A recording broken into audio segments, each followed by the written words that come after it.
Alhamdulillahirabbil alamin wa bihi nasta'inu ala umuri dunya waddin wa ala alihi washabihi ajmain. Amma ba'du.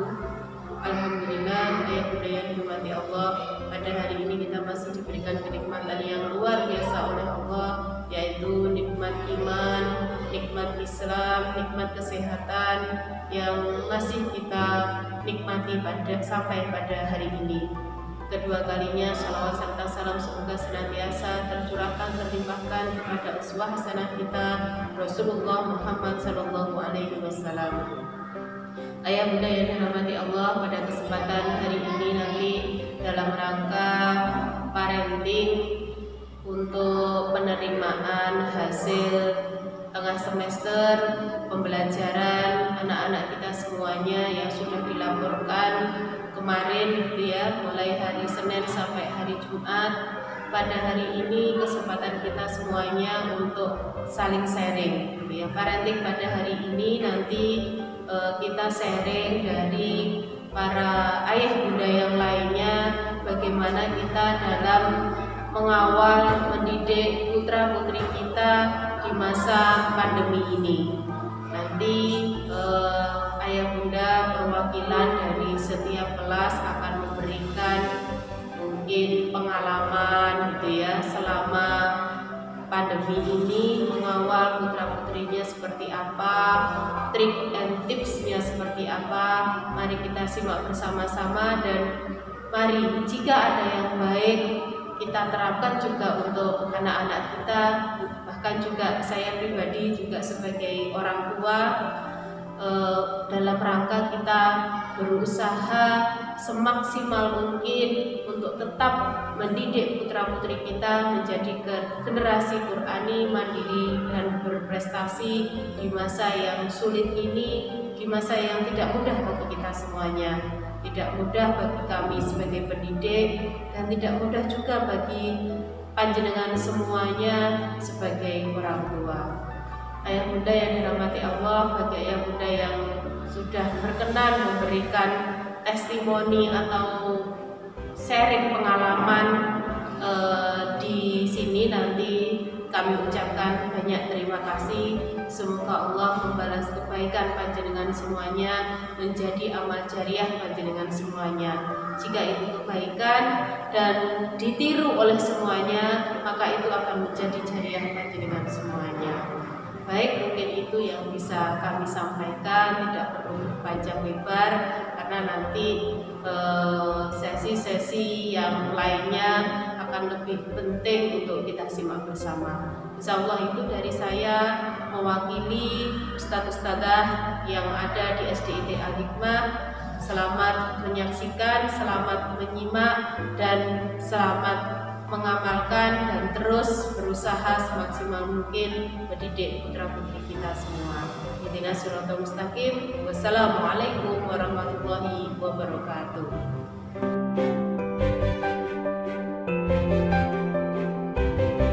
Assalamualaikum warahmatullahi wabarakatuh.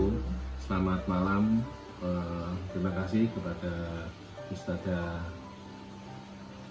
Tri dan juga Ustadzah Wina, kemudian juga kepada seluruh ayah bunda, kesempatan yang diberikan kepada kami untuk bercerita. Ini sesuai dengan pesan dari Ustadzah Triani dan juga Ustadzah Wina.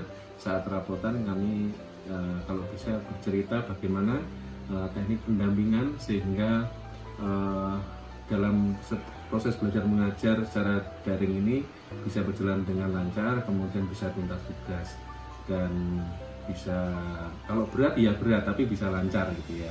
Nah intinya begini, kami menekankan kepada anak saya yang pertama jangan menunda pekerjaan. Jadi kalau bisa satu hari itu harus sudah selesai, karena besok itu bukan lagi memikir hari ini, tapi besok itu masih ada lagi. Ini saya tanamkan dari awal. Kemudian intinya sebenarnya adalah ini sangat tergantung dari Mbak Najwa sendiri. Karena apa? Ini sangat berat, apalagi di kelas 3A. Kami sempat di awal itu ragu-ragu apakah nanti mampu, tapi karena kami diyakinkan oleh anak saya sendiri bahwa memang ingin, sehingga kami harus mendukung dan dengan segala konsekuensi. Di tengah-tengah kesibukan kita harus bisa bagaimana memodifikasi. Jadi bukan full saya ada di rumah, tapi modifikasi. Saya dan istri saya nanti saling mendukung. Jadi kalau setiap harinya itu pada saat sudah sholat subuh, nanti kalau sudah ada tugas yang masuk ke WA kepada orang tua, kemudian kita kirim kepada, atau kalau masih ada waktu kesempatan bertemu, kita bacakan, kemudian kita kirim kepada HP yang ada di rumah, siapa bisa saya, tapi tugas itu pasti masuk ke HP-nya ibunya ini, kemudian dikirim ke saya atau dikirim ke kakaknya dan sebagainya, karena nanti pada saat sebelum jam 7 kita harus sudah berangkat yang dinas pagi, tapi sebelum itu sudah kita sepakat dulu, nanti tugasnya ini dikerjakan. Kemudian kalau saya pas dinas sore atau malam, berarti saya ada di rumah, sehingga saya bisa membantu, mengontrol, mendampingi anak saya. Tapi kalau pas sama-sama pagi, berarti ini akan sendiri, mungkin bersama kakaknya. Nah, gimana kalau sendiri? Kita pandu lewat HP juga. Jadi pada saat pagi hari itu pasti nanti Mbak Najwa akan mengerjakan tugas, mengikuti proses pembelajaran, beliau melihat dari YouTube dan sebagainya. Kemudian yang bisa dikerjakan. Dan nanti kalau misalnya ada kesulitan kita bantu. Kalau saya pas ada, kita bagi tugas. Ini kebetulan masing-masing punya fungsi sendiri-sendiri. Kalau tentang bahasa Inggris, bahasa Indonesia, bahasa Arab, bahasa Jawa, nanti saya yang bagiannya. Tapi kalau tematik, saya ini agak dedel tematik, dan begitu bisa nanti ibunya. Ya, kemudian jadi kita saling mendukung, saling otomatis kalau misalnya besok mau ada bahasa Inggris, malamnya sudah bilang ke saya, Pak, besok ada bahasa Inggris, ya. Saya bilang ya saja, itu anak saya sudah senang. Jadi enggak saya tanya apa bahasa Inggris, enggak, tapi bilang ya, besok didampingi. Padahal belum tentu saya bisa full mendampingi, tapi dengan kata-kata ya besok didampingi, entah gimana cara saya, itu sudah tenang, minimal malam tidurnya sudah tenang. Kemudian pada saat siang, pagi, siang itu mengikuti proses pembelajaran yang ada. Nah, kalau sudah dikerjakan, itu biasanya dikirim ke ibunya.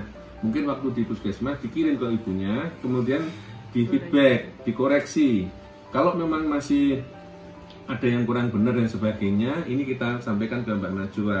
Itu ada yang kurang pas, nanti dibenarkan lagi. Kalau memang sulit, nanti menunggu ibunya datang. Tapi kalau memang mudah, bisa disampaikan yang benar atau yang itu kurangnya ini, nanti bisa dikoreksi, coba dibenarkan diri sama Mbak Najwa.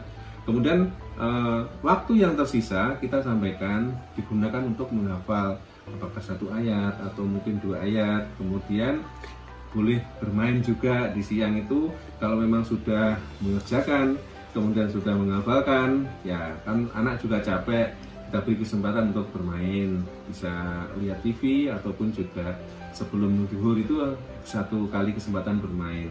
Kemudian pada saat kita pulang, kita cek, kita cross check. Kemudian kalau sudah benar, nanti ini berarti siap dikirim, cuma kita kumpulkan dulu karena banyak tugas. Terus setelah itu diberikan waktu untuk istirahat, pasti tidur siang, kemudian setelah tidur siang bangun, sudah mulai langsung lagi aktivitas lagi, yaitu apa?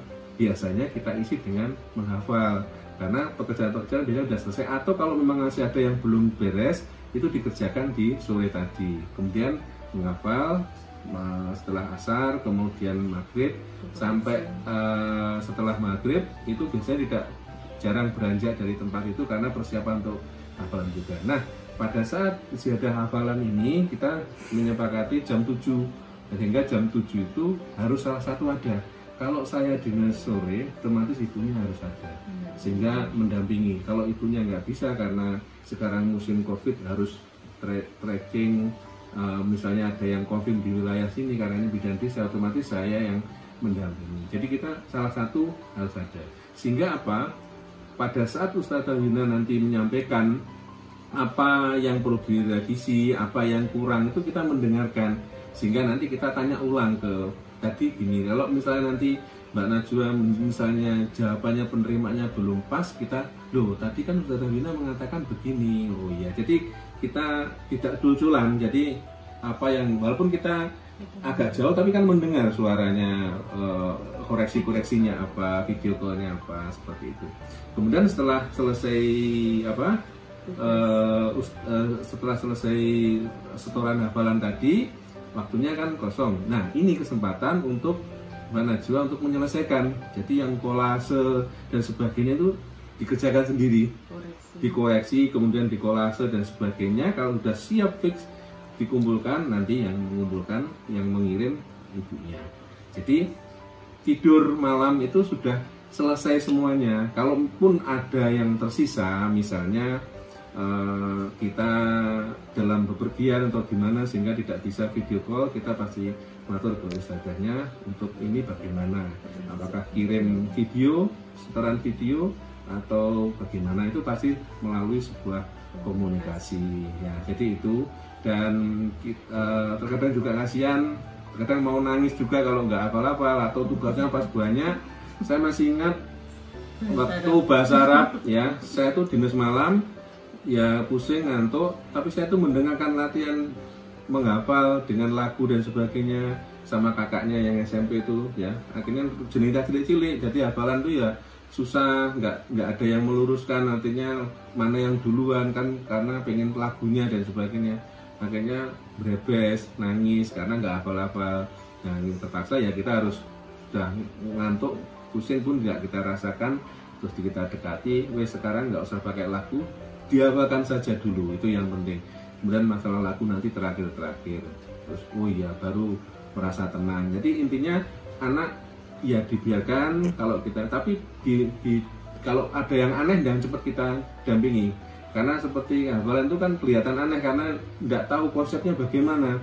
Anak-anak kan ngerti ini kan biasanya ustadzanya dihafalkan kursiun dan nanti ada lagunya lah, lagunya ini loh yang terkadang anak-anak bingung seperti itu. Mungkin itu ibunya ada nambahin? Nggak ada ya. Nah itu yang kami lakukan setiap hari. Kalau hari Minggu, Sabtu terus terang memang itu istirahat. Jadi Sabtu Minggu kita tidak bahas pelajaran, tapi kalau tentang hafalan nyicil supaya Seninnya nanti tidak terlalu banyak atau mengulang. Tapi kalau pelajaran terus terang Sabtu Minggu memang sudah seperti tidak ada pelajaran di rumah ini, karena saya kasihan sudah terlalu banyak pelajarannya ya. Dan kita juga orang tua perlu istirahat juga karena kita juga berpikirnya karena kita bukan guru. Nah, tapi di sini kita paksa untuk bisa mengikuti proses pembelajaran ya, seperti ini. Mungkin itu yang bisa saya sampaikan. Ada kurang lebihnya kami mohon maaf. Intinya kita bercerita saja seperti itu, dan nanti hasilnya bagaimana ya saya juga masih, nanti kalau memang ada yang kurang pas ya kita benahi lagi, karena ini tengah semester ya. Dengan sistem seperti ini sama-sama mencari sistem, sama-sama mencari bagaimana yang nyaman, tapi yang jelas kita tetap memberikan dukungan supaya tetap semangat, lancar, dan ya namanya hasil ya yang penting kita berusaha. Itu saja yang bisa kami sampaikan. Mohon maaf apabila ada kekurangan. Wassalamualaikum warahmatullahi wabarakatuh. Assalamualaikum warahmatullahi wabarakatuh. Selamat pagi ayah bunda, ustadz, ustadzah sekalian. Pertama-tama perkenalkan saya Dia Santi, ibunda dari Mas Farouk kelas 3B. Saya ucapkan terima kasih karena telah memberikan kesempatan kepada saya untuk menyampaikan tips-tips pendampingan belajar Ananda di rumah. Langsung saja nggih, saya sampaikan poin-poin yang saya terapkan kepada Ananda waktu belajar di rumah. Yang pertama yaitu berusaha memahami anak, cara belajar, keinginan, dan mood anak. Yang kedua, memberikan pemahaman kepada anak tentang tanggung jawab saya dan tanggung jawab Ananda. Yang ketiga, pendisiplinan terhadap Ananda perihal kesalahan yang telah dibuat maupun deadline tugas pada hari itu.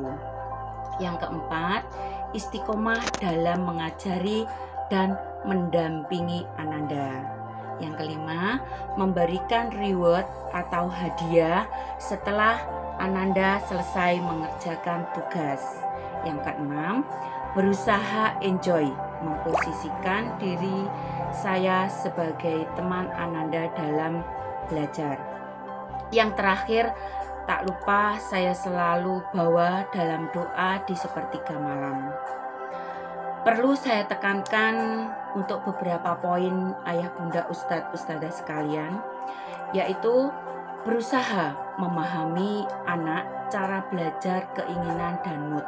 Maksudnya begini, ayah bunda ustadz ustadzah sekalian, apabila mood anak itu tidak baik atau jelek, saya tidak akan memaksakan untuk belajar. Karena kenapa? Bila mood anak jelek, itu meskipun belajar yang bagaimana tidak akan masuk atau menghasilkan hasil yang baik.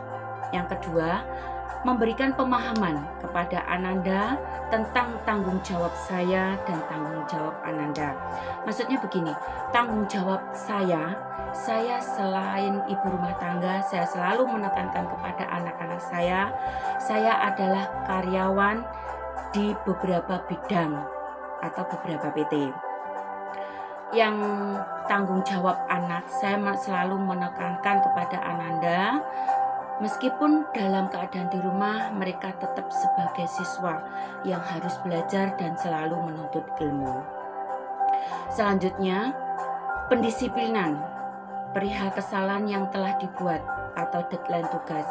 Saya tetap ayah bunda memberikan hukuman, meskipun itu bukan hukuman yang bentuk bagaimana, tapi apabila saya yang melakukan saat ini, saya akan diam 1 hari atau saya cuekin Ananda. Dengan demikian dia akan memahami, oh ya, saya ini salah. Selanjutnya yaitu berusaha enjoy atau memposisikan diri saya sebagai teman. Misalnya begini, anak itu misalkan mau belajar di luar atau di halaman atau di taman, ayo monggo, tidak apa-apa ya bunda. Dan yang terakhir dan selalu saya tekankan, saya selalu dan tidak pernah bosan memohon kepada Allah, dan saya bawa di sepertiga malam untuk yang terbaik dan mendoakan Ananda minta yang terbaik. Alhamdulillah, setelah saya menerapkan hal-hal yang saya sampaikan tadi, atas izin Allah dan ridhonya, Ananda sekarang lebih baik daripada yang kemarin. Itulah ayah bunda ustadz ustadzah sekalian, tips-tips dari saya. Bila mana ada silap kata, saya mohon maaf yang sebesar-besarnya. Wassalamualaikum warahmatullahi wabarakatuh.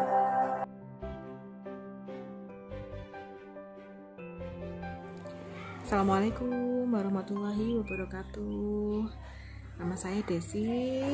Saya ibunda dari Ananda Halimah kelas 3D. Pengalaman kami selama mendampingi anak-anak belajar dari rumah, awalnya pasti berat ya. Bagaimana kita secara mendadak tiba-tiba dihadapkan dengan kondisi diharuskannya kita menjadi seorang guru di semua mata pelajaran sekolah. Apalagi dengan kondisi saya dengan 4 orang anak yang masih sangat kecil-kecil. Saya harus pandai-pandai mengatur waktu, kapan saya menghandle pekerjaan rumah tangga, kapan saya menghandle waktu untuk toko saya, dan kapan saya menghandle waktu untuk keempat anak saya. Tidak jarang saya merasa lelah yang luar biasa, capek, hingga akhirnya saya menjadi sering marah-marah ketika Ananda susah dikondisikan pada saat mengerjakan tugas. Hingga pada suatu hari saya teringat bahwa tidak ada satu daun pun jatuh, melainkan itu merupakan suatu kehendak dari Allah Subhanahu wa Ta'ala. Dari situlah akhirnya saya mulai berpikiran positif. Setiap kali saya merasa lelah, capek, saya selalu mengulang kalimat, Allah tidak akan menimpakan sesuatu di luar kemampuan hambanya. Dan apa yang saya rasakan saat ini, saya merasa lebih ringan. dan sedikit banyak saya merasa bahagia bisa mendampingi proses tumbuh kembang anak saya. Jadi untuk bunda-bunda yang lain, tetap berpikiran positif. Insya Allah kita pasti bisa, kita pasti mampu. Bukankah memang sejatinya seorang ibu adalah madrasah yang utama dan yang pertama untuk anak-anak kita? Mungkin dengan kondisi inilah kita nanti bisa mempertanggungjawabkan kepada Allah tentang amanah kita tersebut. Demikian, Assalamualaikum warahmatullahi wabarakatuh.